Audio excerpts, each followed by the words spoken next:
దీపారాధనలో అఖండ దీపారాధనకు ఎంతో ప్రత్యేకత ఉందంటారు. ఈ అఖండ దీపారాధన ఏ సందర్భంలో చేయాలి? ఎటువంటి నియమాలు ఏమైనా దీనికి వర్తిస్తాయా? ప్రశ్న ఎలా ఉందో కానీ ఇందులో అఖండ అఖండ అనే పదం మట్టుకు మహా ఆనందకరంగా వినిపిస్తోంది. ఈనాటి సభ్య సమాజానికి ఈ పదం చాలా ఆకర్షణీయంగా తోస్తుంది. అఖండ ముక్కలు కానటువంటి, ఖండము ముక్కలు. నవవర్ష ఖండాత్మకే ఆఫ్రికా ఖండము, ఆస్ట్రేలియా ఖండము, భరతఖండము, ఇలా ఖండాల పేర్లు ముక్కలు ముక్కలు. భూమి అంతా ఒకటే. అఖండము విడివిడి కానటువంటిది. ఒక్క దీపం మనం వెలిగించాం, ఇది అఖండ దీపారాధన. ఎలా అంటే వెలిగించిన దీపం 24 గంటలకు మించి వెలుగుతూ ఉండాలి.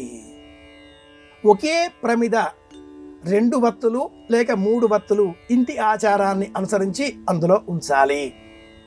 అలాంటి 2 లేక 3 వత్తులు 2 వత్తులుగా సిద్ధం చేసుకొని, అంటే 4 లేక 6.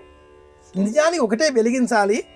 అనివార్య కారణాల చేత ఏదైనా ఒక దీపం కొండకు చేరితే రెండవది ఉంటుంది కనుక ఆ దీపం సహాయంతో ఈ దీపాన్ని మళ్ళీ వెలిగించుకోవచ్చు.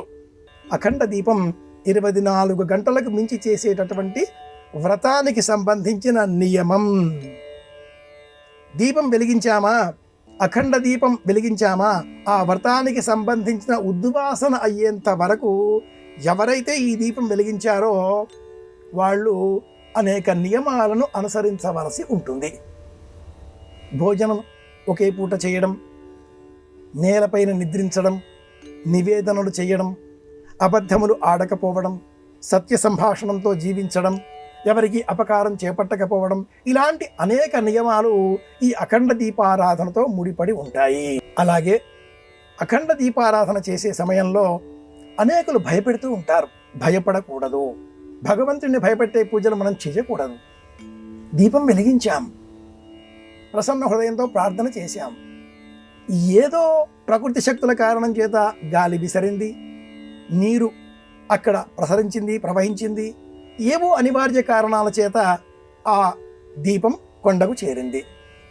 వెనువెంటనే మనకు తెలిసిన మరుక్షణమే అదే వత్తులను పైకి చేసి మరి ఒక వెలిగించే దీపంతో ఈ దీపాలను వెలిగించాలి. తప్పేమీ లేదు, తప్పు కాదు, తప్పదు. ఆ ప్రమిదలోనే నీరు పడింది అనుకున్నప్పుడు ఆ ప్రమిదలో ఉండే తైలాన్ని తొలగించి వత్తులను తీసివేసి పరిశుభ్రపరచుకొని ఏ దైవానికి ప్రీతికరంగా మనం అఖండ దీపారాధన చేశామో ఆ దైవనామాన్ని స్మరిస్తూ మళ్ళీ దీపం వెలిగించాలి. తప్పేమీ లేదు, తప్పు కాదు. అఖండ దీపాన్ని నేలపైన పెట్టకూడదు. ఏదైనా ధాన్యం, ఆ ధాన్యం పైన 2 అంతకు మించి తమలపాకుల బొత్తి లేదా మామిడాకుల బొత్తి, ఆ పైన మట్టి ప్రమిద లేక వంశక్రమానుగతంగా మన ఇంట్లో వచ్చేటటువంటి కంచు, వెండి, రాగి, ఇత్తడి ప్రమిదలు, వీటినే వినియోగించాలి. తోచినవి కదా, కొత్తవి కదా, నూతనం అంటూ వ్యామోహాలకు వెళ్ళకూడదు. ఇది ప్రధానం. అఖండ దీపాన్ని వెలిగించడం అంటే ఇంటిలో ఉండేటటువంటి ప్రాణశక్తిని ఉద్దీపనం చెయ్యడం అని అర్థం. ఇది అఖండ దీపారాధన వెనుక ఉన్న అసలైన అర్థం, అంతరార్థం.